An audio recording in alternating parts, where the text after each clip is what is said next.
Hello बच्चों, हमारे YouTube channel ideal देव classes में आपका स्वागत है। बच्चों, आज हम आपके लिए एडगेट अभ्यास पुस्तिका विषय विज्ञान लेके आए हैं, जो कक्षा 8वीं का है। इसके अंतर्गत हम आपको पाठ 14 विद्युत धारा के रासायनिक प्रभाव पढ़ाएंगे। उससे पहले बच्चों, आपको ये ध्यान रखना है कि इसी एडगेट अभ्यास पुस्तिका से आपके मेन एग्ज़ाम में अधिकतर प्रश्न आएंगे। आपको तैयारी इसी से करना है, इसलिए आप इसे ध्यान दीजिए। चलिए अब हम जो हमारा विषय विज्ञान है कक्षा 8वीं का, उसका पाठ 14 पढ़ते हैं। उसमें दिया है विद्युत धारा के रासायनिक प्रभाव। ये अध्याय 14 क्या है, विद्युत धारा के रासायनिक प्रभाव क्या हैं, उसके बारे में इस अध्याय में बताया गया है। और इस अध्याय में हमें जो 10 प्रश्न दिए हैं, इन 10 प्रश्नों को हमने आपको यहाँ पे समझाए हैं। आप ध्यान से समझिए। चलिए, पहला अति लघु उत्तरीय प्रश्न है। अति लघु प्रश्न है छोटा, 1 या 2 लाइन में से इसका उत्तर लिखना है। देखिए हमें क्या है। पहला प्रश्न, आसुत जल में विद्युत का चालन क्यों नहीं होता, कारण लिखिए। आप चाहें तो अपनी विज्ञान के पाठ्य पुस्तक के पृष्ठ क्रमांक 176 से इसका उत्तर खोज कर लिख सकते हैं। देखिए हमने इसका उत्तर क्या बताएं। आसुत जल लवणों से मुक्त होने के कारण, आसुत जल जो होता है लवणों से क्या होता है, मुक्त होने के कारण विद्युत का चालन नहीं करता। बहुत सिंपल और साधारण उत्तर दिए हैं कि आसुत जल लवणों से मुक्त होने के कारण विद्युत का चालन नहीं करता। इस प्रकार आपका प्रश्न क्रमांक 1 यहाँ पे कंप्लीट हुआ। नेक्स्ट प्रश्न नंबर 2 देखिए। प्रश्न नंबर 2 क्या कह रहा है। दिए गए पदार्थों को विद्युत के चालक एवं कुचालक पदार्थों के रूप में वर्गीकृत कीजिए। यहाँ पे कुछ पदार्थ दिए हुए हैं, उन्हें हमको ये बताना है कि विद्युत के चालक हैं या कुचालक हैं। अब वो कौन से पदार्थ दिए हैं देखते हैं। तांबा दिया है, एल्यूमिनियम, रबड़, प्लास्टिक, लोहा, लकड़ी, ये दिए हुए पदार्थ हैं। अब इन पदार्थों में हमको बताना है कि ये विद्युत के चालक हैं या कुचालक हैं। तो हम एक लिख देते हैं। पहले विद्युत के चालक कौन कौन से होते हैं। तो विद्युत के चालक यहाँ पे होता है तांबा, एल्यूमिनियम और लोहा। विद्युत के चालक क्या होते हैं, तांबा, एल्यूमिनियम और लोहा। आपने देखे होंगे एल्यूमिनियम के तार होते हैं, यदि हम एक साइड करंट देते हैं तो दूसरे साइड तक चले जाता है। या लोहे को भी हम एक सिरे को गर्म करेंगे तो दूसरा सिरा गर्म हो जाता है। तो ये क्या होते हैं, चालक होते हैं विद्युत के। फिर दूसरा है विद्युत के कुचालक। विद्युत कुचालक यहाँ से क्या है, रबड़ है, प्लास्टिक और लकड़ी, ये विद्युत के कुचालक हैं। इस प्रकार आपका प्रश्न नंबर 2 कंप्लीट हुआ। नेक्स्ट अगला प्रश्न है प्रश्न नंबर 3। जब किसी तार में विद्युत धारा प्रवाहित की जाती है, जब किसी तार में विद्युत धारा प्रवाहित की जाती है तो इसके पास रखी चुंबकीय सुई पर क्या प्रभाव पड़ता है। जब किसी तार में विद्युत धारा प्रवाहित की जाती है तो इसके पास रखी चुंबकीय सुई पर क्या प्रभाव पड़ता है। इसका उत्तर भी आप अपनी विज्ञान की पाठ्य पुस्तक के पृष्ठ क्रमांक 174 में खोज सकते हैं और लिख सकते हैं। ठीक है बच्चों, इसका उत्तर देखते हैं। जब किसी तार में विद्युत धारा प्रवाहित की जाती है तो उसके पास रखी चुंबकीय सुई पर विक्षेप होता है। क्या है इसका उत्तर। इसका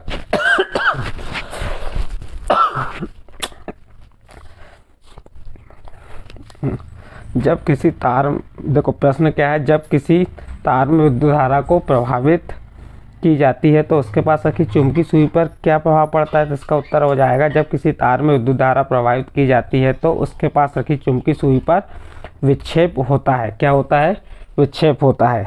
इसके बाद प्रश्न नंबर 4 देखिए। प्रश्न नंबर 4 क्या है, विद्युत धारा के रासायनिक प्रभाव। विद्युत धारा के रासायनिक प्रभाव से आप क्या समझते हैं। इसका उत्तर है किसी चालक द्रव्य में विद्युत धारा प्रभावित होने पर रासायनिक अभिक्रियाएं होती हैं। प्रश्न था विद्युत धारा रासायनिक प्रभाव से आप क्या समझते हैं। तो इसका उत्तर हो गया, किसी चालक द्रव्य में विद्युत धारा प्रभावित होने पर रासायनिक अभिक्रियाएं होती हैं, इसे विद्युत धारा का रासायनिक प्रभाव कहते हैं। ठीक है बच्चों, ये आपका प्रश्न नंबर 4 का उत्तर हुआ। इसके बाद देखिए, इसके बाद आपका प्रश्न नंबर 5 है। प्रश्न नंबर 5 क्या कह रहा है। प्रश्न नंबर 5 है, लघु उत्तरीय प्रश्न है। चित्र में दर्शाई गई व्यवस्था में बल्ब नहीं जलता। बल्ब न जलने का संभावित कारण लिखिए। ये एक चित्र बना हुआ है और ये चित्र में इस व्यवस्था में बल्ब नहीं जलता। तो किस प्रकार से देखिए, यहाँ पे ये चित्र बना है, ये बल्ब है, ये इस टाइप से यहाँ पे पानी है। अब देखिए चित्र में जो दिया हुआ है, आप इसको अपने पृष्ठ क्रमांक 173 में देख सकते हैं। ये आपकी पाठ्य पुस्तक के पृष्ठ क्रमांक 173 इसके बारे में बताया गया है, उसमें भी इसे देख सकते हैं आप। हमने इसका उत्तर बताया, जब कोई द्रव विद्युत धारा को अपने से प्रवाहित होने नहीं देता, जब कोई द्रव विद्युत धारा को अपने से प्रवाहित होने नहीं देता, अपने इससे जाने नहीं देता, तो समपरिक्षित का परिपथ पूरा नहीं होता तथा बल्ब नहीं जलता। इस प्रकार आपका प्रश्न नंबर 5 यहाँ पे कंप्लीट हुआ। इसके बाद देखिए प्रश्न नंबर 6। प्रश्न नंबर 6, गीले हाथों से विद्युत उपकरणों को छूना खतरनाक होता है, कारण लिखिए। गीले हाथ है, पानी से हमने हाथ गीले कर लिए और कोई भी विद्युत उपकरण, जैसे मान चलो विद्युत का तार है, इन्हें हम छूते हैं तो खतरा होता है। क्यों होता है, कारण बताइए। कह रहा है जल में लवणों की उपस्थिति के कारण विद्युत का चालन होता है। जल में क्या होता है, लवण होते हैं, इसलिए किसका चालन होता है, विद्युत का चालन होता है। और हमें क्या लग जाता है, करंट लग जाता है, और करंट लग सकता है, इसलिए गीले हाथों से विद्युत उपकरण को छूना खतरनाक होता है। इस प्रकार आपका प्रश्न क्रमांक 6 कंप्लीट हुआ। इसके बाद प्रश्न नंबर 7 देखिए, आपको समुद्री जल एवं आसुत जल दिए गए हैं। क्या दिए गए, समुद्री जल और आसुत शुद्ध जल दिए गए हैं। इसमें से कौन सा जल का उपयोग आप परिपथ में चालन के रूप में करेंगे और क्यों, कारण लिखिए। देखिए जब हमें समुद्री जल का उपयोग परिपथ में चालक के रूप में करेंगे, हम क्या करेंगे, समुद्री जल का उपयोग परिपथ में चालक के रूप में करेंगे, क्योंकि समुद्री जल में क्या होता है, लवण पाया जाता है। समुद्री जल में लवण अधिक होने के कारण वह विद्युत का चालन करता है, चालन आसानी से करता है। प्रश्न क्या कहा था, आपको समुद्री जल या आसुत जल दिए गए हैं, इनमें से कौन से जल का उपयोग आप परिपथ में चालक के रूप में करेंगे। हमने उत्तर दिए समुद्री जल का उपयोग परिपथ में चालक के रूप में करेंगे, क्योंकि इसमें लवण अधिक होने के कारण विद्युत का चालन आसानी से करता है।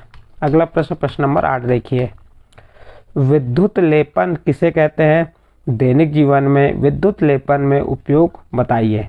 विद्युत लेपन किसे कहते हैं, दैनिक जीवन में विद्युत लेपन में उपयोग बताइए। तो देखिए इसका उत्तर, विद्युत लेपन एक धातु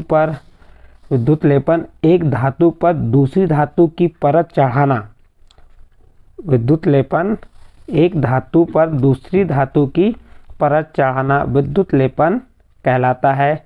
इसका उपयोग मोटरसाइकिल का हैंडल, गैस बर्नर, पहिया आदि बनाने में किया जाता है।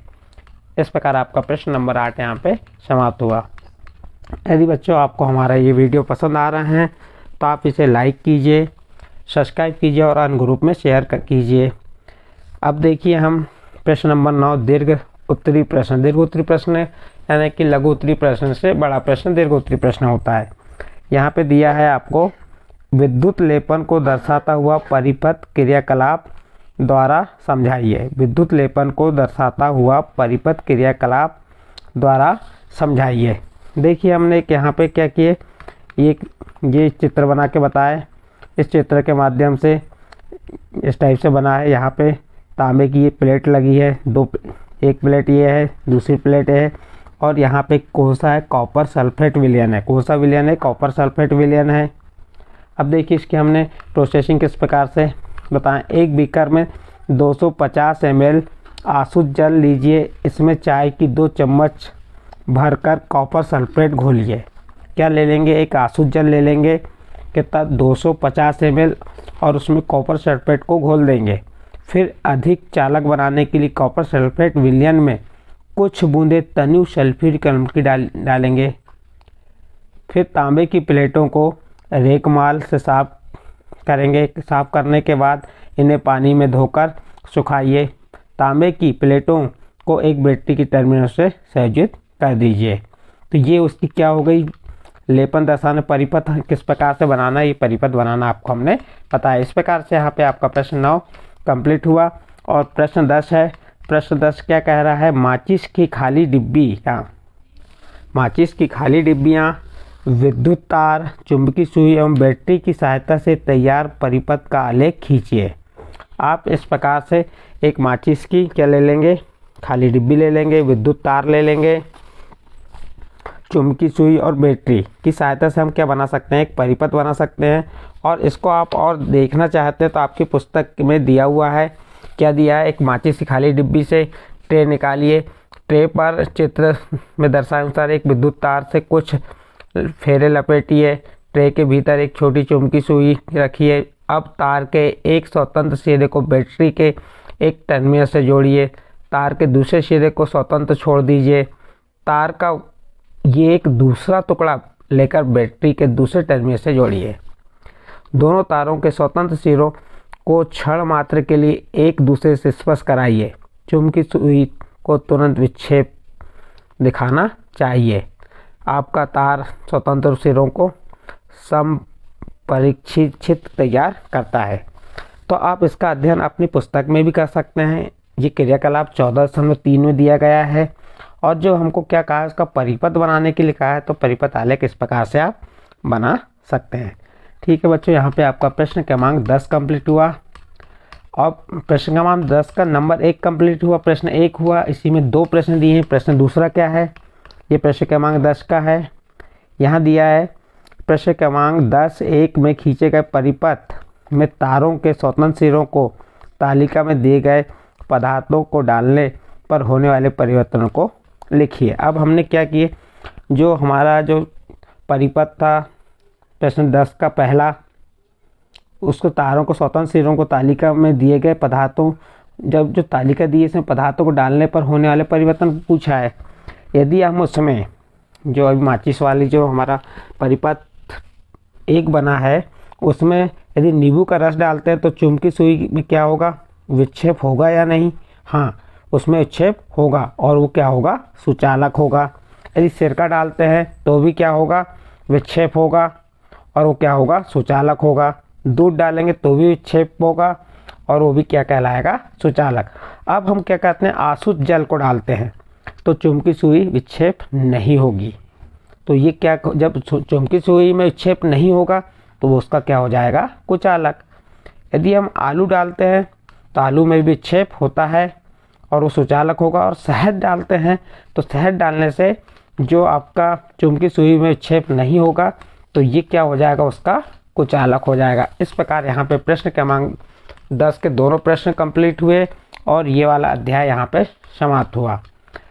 तो ठीक है बच्चों, यदि आपको ये वाला वीडियो आपको पसंद आया है हमारा, तो आप इसे लाइक सब्सक्राइब ज़रूर कीजिए और अन्य ग्रुप में शेयर कीजिए, जिससे अन्य बच्चों को भी इसका फ़ायदा मिल सके।